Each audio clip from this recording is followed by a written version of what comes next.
Well, we're going on our third month now with me as your pastor, and I'm starting to feel this is going to be okay.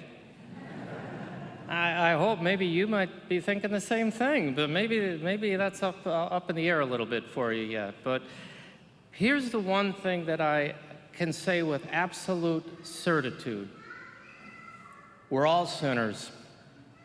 I am, and you are, we all are. And we have God to blame for that. Seriously, partly at least, it's God's fault. Now that might sound a little bit blasphemous, but hang with me on this. Think about it. When God created us, God did not play it safe. God could have created us like little robots, small-minded, little puppets that he could just easily control, mechanical, but God didn't. God gave us this divine nature. He shared his own divine nature with each and every one of us. He filled us with God's stuff. We're filled with divine fire, divine appetite, divine vision, divine likeness. God was not stingy, but rather infinitely generous in his creation. And that was a big risk on God's part. Because when we sense this divine likeness within us, when we begin to feel a little bit God-like, then we start thinking we're in control of all this game. And sometimes we're filled with pride to match it. And when we get into sense this divine privilege of being a co-creator of this world, is it any surprise that sometimes this lust takes over and we feel like this is all for us and it's all for our pleasure? And when divine hunger takes over, divine hunger for life strikes us, is it any wonder then that we want to supersize every plate and every drink we get, right? Have the biggest and the best of whatever it is. And when we sense that divine power within us, then is it any wonder that whenever we feel threatened, we are so easily filled with the desire of a vengeance? And when we are endowed with divine life, when we know that we have eternal life that is already within us, is it any wonder that we don't want this, or we think that our human life should never end? And when we know that the divine voice of God is actually speaking to our hearts, is it any surprise that sometimes we think we have all the answers?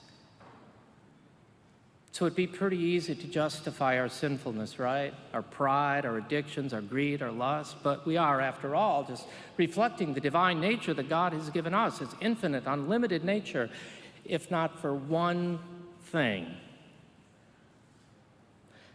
God has also shared with us his divine love. Divine love is the checkmate to our every move in this game we call life. The final answer to any question in every situation. Because divine love insists that we don't take advantage of others in their weakness, but we help them. Divine love leads us to respond with patience and with kindness rather than with vengeance or retribution. Divine love calls us to unity rather than the propensity to divide, to look with one another with honor rather than with prejudice. Divine love is what calls us to give away what we have been given rather than possess it for ourselves, of pulling someone off the cliff instead of giving them a shove over. Divine love within us demands that our hearts forgive rather than condemn. So yeah, God could have played it safe, but God didn't. He took a risk on us. And God's risk was that divine love would ultimately win over everything else, just as it did on the cross. God took the risk in creating us in the way that God did so that divine love would keep everything else in check. So the question that rests with us this morning is whether we are willing to take the same risk as God does and trust that love is enough. because clearly it is God's final answer. Will it be ours?